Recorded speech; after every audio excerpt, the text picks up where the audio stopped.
So, hi guys! Gusto ko lang mag-makeup today, pero with a twist.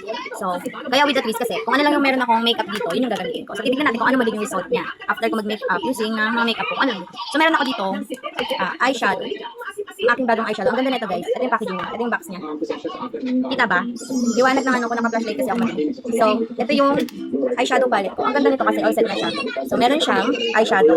May shimmering dito. Tapos, meron ako dito powder. Kasama na siya. At meron din blush on. Two colors siya. Pink, tapos, hindi ko alam kung anong kulay itong isa. Red ata to. Tapos ito, bronze. Tapos ito naman, silver. Shimmering natin yan.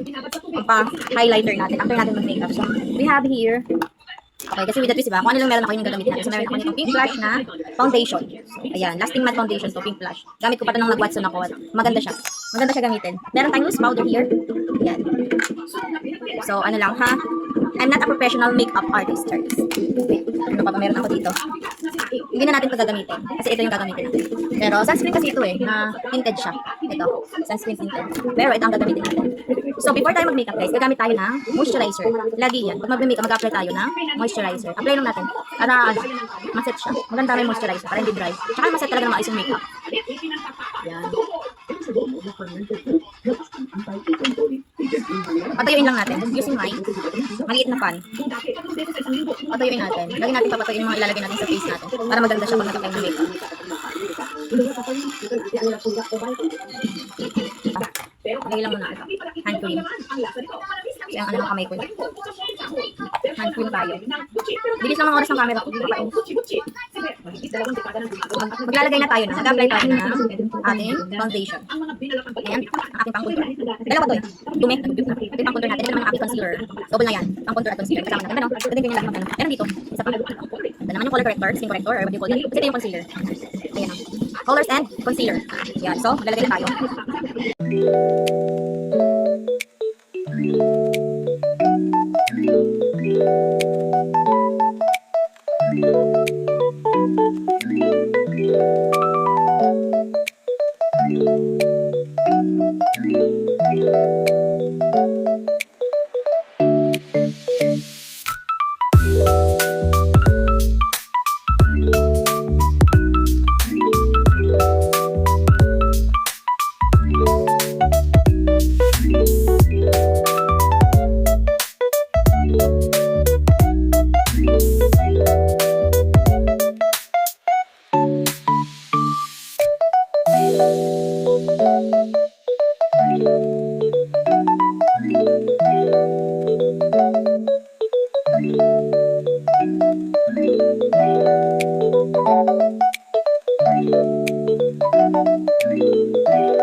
Iset na natin siya ng setting powder. Ito yun.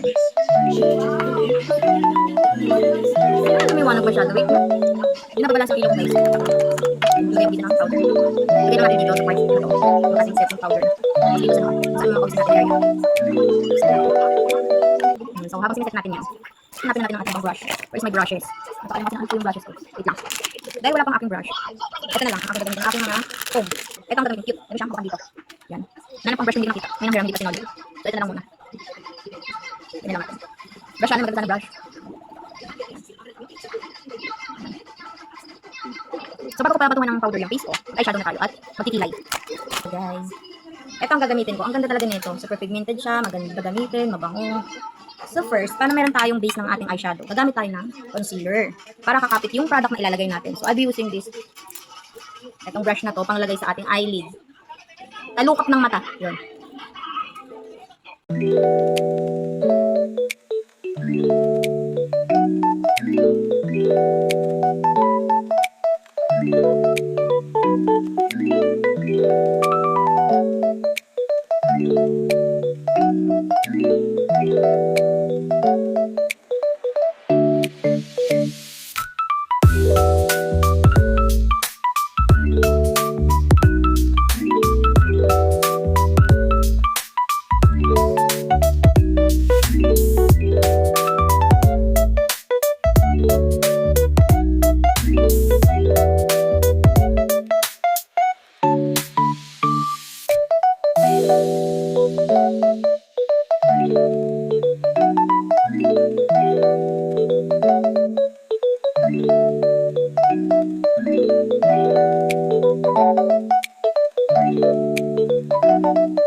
Tapos na. So, ayan lang guys ang ating nakayanan. Ito na ang ating finished product.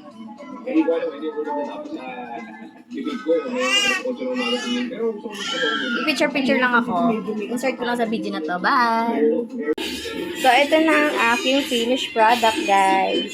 Ito lang nakayanan. Sabi ko kasi, di ba, kung ano lang meron makeup ako, yun lang gagamitin ko. So, what will you say? Sorry.